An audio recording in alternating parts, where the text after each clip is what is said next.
Bangladesh film ইন্ডাস্ট্রিকে চিনতে গেলে শাকিব খানের নাম ধরেই চিনতে হয়। এই কথা কে বললেন? কলকাতার চিত্রনায়িকা কৌশানী মুখার্জি। নমস্কার বন্ধুরা, আমি পৌশালী চলে এলাম আরও একটা নতুন ভিডিও নিয়ে। প্রথমেই কমেন্ট করো সাকিবিয়ান ভাইরা বোনেরা কেমন আছো। আর কয়েক ঘন্টার অপেক্ষা মাত্র, আর আমরা বলতে পারি 24টা ঘন্টার অপেক্ষা, তারপরেই দরদের ফার্স্ট লুক আসছে। আমি তো ভেবেই পাগল হয়ে যাচ্ছি। বিশ্বাস করো, এক্সাইটমেন্টে হয়তো আমার আজকে সারা রাত্রি ঘুম হবে না। আর আমি জানি এইরকম সাকিবিয়ান তোমরা অনেকে আছো যাদের এক্সাইটমেন্টে আজকে সারা রাত্রি ঘুম হবে না। এটা হয়, আমি বুঝি, এটা হয়। বন্ধুরা, কৌশানী মুখার্জির একটা ইন্টারভিউ দেখলাম। তোমরা হয়তো ইতিমধ্যেই জানো যে 2-3 দিন আগেই তাকে ঢাকা এয়ারপোর্টে দেখতে পাওয়া গেছে। তিনি একটি প্রজেক্টের জন্য মোস্ট প্রবাবলি কথা বলতে গেছেন, তো তিনি আভাসও দিলেন সেটার, কিন্তু আমরা সেটা নিয়ে পরে কথা বলবো। তিনি যেটা বলছেন শাকিব খান সম্পর্কে, বাংলাদেশ ফিল্ম ইন্ডাস্ট্রিকে চিনতে গেলে শাকিব খানের নাম ধরেই চিনতে হবে। এবং শাকিব খান এমন একটি ব্র্যান্ড এখন বাংলাদেশের, যে কোনো প্রযোজক, যে কোনো অভিনেত্রী, যে কোনো নায়িকা, তিনি যদি তার উল্টো দিকে শোনেন যে শাকিব খান আছেন, তিনি না করার কোনো জায়গা পাবেন না। কৌশানী মুখার্জি বলছেন, আমাদের এখানে যেমন রজনীকান্ত, বাংলাদেশে তেমন শাকিব খান। মানে রিয়েলি এটা একদম সত্যি, এটা একদম সত্যি কথা। আমাদের যেহেতু ভারতে অনেকগুলো ফিল্ম ইন্ডাস্ট্রি, অনেক ল্যাঙ্গুয়েজের ফিল্ম হয়, তাই নানান ইন্ডাস্ট্রিতে নানান সুপারস্টার, কিন্তু বাংলাদেশে ওয়ান অ্যান্ড অনলি একজনই সুপারস্টার, একজনই মেগাস্টার, একজনই কিং, তার নাম মেগাস্টার সুপারস্টার কিং খান, শাকিব খান। এটা আমরা সবাই জানি। আরে ভাই, স্বীকার না করে যাবে কোথায়? কোথায় যাবে? এই যারা হেটাররা আছে না, এখনও একটু গর্ত থেকে ফুগলি মেরে মেরে এরকম টুকি করে করে বেরোচ্ছে, আসিয়েছি যাই একটু শাকিব খানের নামে দুটো উল্টোপাল্টা কথা বলে দিই, আবার গর্তে ঢুকে পড়ি। 2 দিন আর সময় দাও, সব গর্তে ঢুকে পড়বে, আর সাকিবিয়ানরা সেই গর্তের ওপর মাটি চাপা দিয়ে দেবে, একদম মাটি চাপা দিয়ে দেবে, নিঃশেষ হয়ে যাবে সব। জাস্ট দারুণ একটা ব্যাপার। যখন এটা ভাল লাগছে আমার অন্য কথা ভেবে দেখো, আমার এখানকার কলকাতার নায়িকা কৌশানী মুখার্জি, এবং আমার খুব ফেভারিট নায়িকা, কিন্তু আমি যে কোনো সুন্দর নায়ক নায়িকা দেখতে খুব পছন্দ করি। কৌশানী মুখার্জিকে দেখতে খুব সুইট, আমার খুব ভালো লাগে, ভীষণ ভালো লাগে।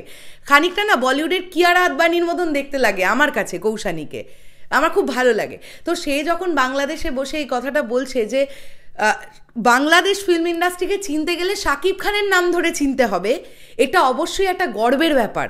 এটা প্রত্যেকজন সাকিবিয়ানদের কাছে গর্বের ব্যাপার, প্রত্যেকজন বাংলাদেশবাসীর কাছে গর্বের ব্যাপার হওয়া উচিত। যারা শাকিব খানকে নিয়ে উল্টোপাল্টা কথা বলে, যে সকল সুশীলেরা আছেন যারা শাকিব খানকে নিয়ে সবসময় উল্টোপাল্টা কথা বলেন এবং তার নামে হেট্রেট ছড়ানোর চেষ্টা করেন, আজকে আপনারাও দেখুন। এবং এটা শুধু কৌশানী মুখার্জি নয়, আমি এটা শিওর, বাংলাদেশ থেকে এখনকার যারা নায়িকাই কাজ করতে যাবেন না কেন বাংলাদেশে, তারা প্রত্যেকে এই কথাটাই বলবেন। কেননা ইন্ডাস্ট্রি, সব ইন্ডাস্ট্রির খবর সব ইন্ডাস্ট্রির কাছে থাকে, মাঝখানে তো শুধু মাত্র একটা কাঁটাতারেরই বেড়া।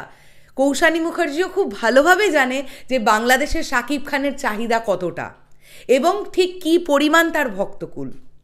আমি খুব চাই যে শাকিব খানের সঙ্গে কৌশানী মুখার্জির একটা কাজ হোক। এই জুটিটাকে দেখতে আমি খুব পছন্দ করব, মানে খুব সুন্দর মানাবে তাদেরকে। কিছুদিন আগে তোমরা সাকিবিয়ানরা একটা রব তুলেছিলে যে কিয়ারা আদবানির সঙ্গে শাকিব ভাইয়াকে তোমরা দেখতে চাও, ওটাও আমি দেখতে চাই, বাট আমি কৌশানী মুখার্জির সঙ্গেও শাকিব ভাইয়াকে একবার একটা কাজে দেখতে চাই। প্রযোজকরা যদি এগিয়ে আসেন তাহলে কিন্তু একটা কাজ হতে পারে। রিসেন্ট টাইমে কৌশানীর ব্যাপারটা কি হয়েছে, যেহেতু একচেটিয়া বনি কৌশানী মানে এক ধারার ছবি এবং পরপর ছবিতে ওরাই দুজন জুটি বেঁধে বেঁধে এসছে, তাই জন্যে না দর্শকের কৌশানীর প্রতি একটু বিলিভ হারিয়েছে। বাট যদি তোমরা প্রলয় সিরিজ দেখো, তোমরা পাগলে যাবে মোহিনী মায়ের ক্যারেক্টারটা দেখে। Koushani, she is a brilliant actor, এবং সেও অন্য ক্যারেক্টার চাইছে। রাজ চক্রবর্তী তাকে বিলিভ করে এই ক্যারেক্টারটাতে নিয়েছিল। মানে প্রলয়ের আবার পরের সিজন আসছে, তৈরি হচ্ছে, সেখানে আমরা একদম অন্য রকমের আবার কৌশানী মুখার্জিকে দেখতে পাবো। তো she is a brilliant actor. আমার মনে হয় যে শাকিব ভাইয়ার সঙ্গে তাকে একবার আমরা বড় পর্দায় দেখতে পেলে খুব ভালো লাগবে, প্রযোজকেরা যদি এগিয়ে আসেন। এখন তো ইন্ডিয়া বাংলাদেশ যৌথ প্রযোজনায় কাজ হচ্ছে, তাহলে এরকম তো হতেই পারে, তাই না? আমি কিন্তু অপেক্ষা করছি পার্সোনালি। তোমাদের কি বক্তব্য? কৌশানীকে শাকিব ভাইয়ার সঙ্গে কেমন লাগবে তোমরা কমেন্ট করে জানাও।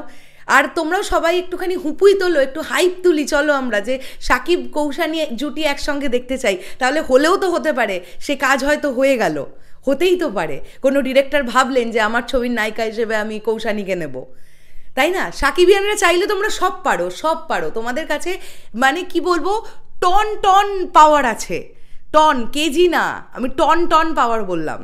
সো অবশ্যই তোমরা দেখো, তোমাদের যদি ভালো লাগে কমেন্ট করে জানাও, আমাকেও কমেন্ট করো যে তোমরা কৌশানী আর সাকিব জুটিকে একসঙ্গে দেখতে চাও কি না। দারুণ লাগলো বিষয়টা, তাই তোমাদের সঙ্গে শেয়ার করলাম। আবার বলার আগে চলে গেলাম এটা বলে, আর 24 ঘন্টা মতন বাকি আছে, তারপরে ভাই ঝড় উঠবে সোশ্যাল মিডিয়ায়। জাস্ট অপেক্ষা করছি সকালবেলাটার, দরদের ফার্স্ট লুক পোস্টার, কোনো কথা হবে না। টাটা।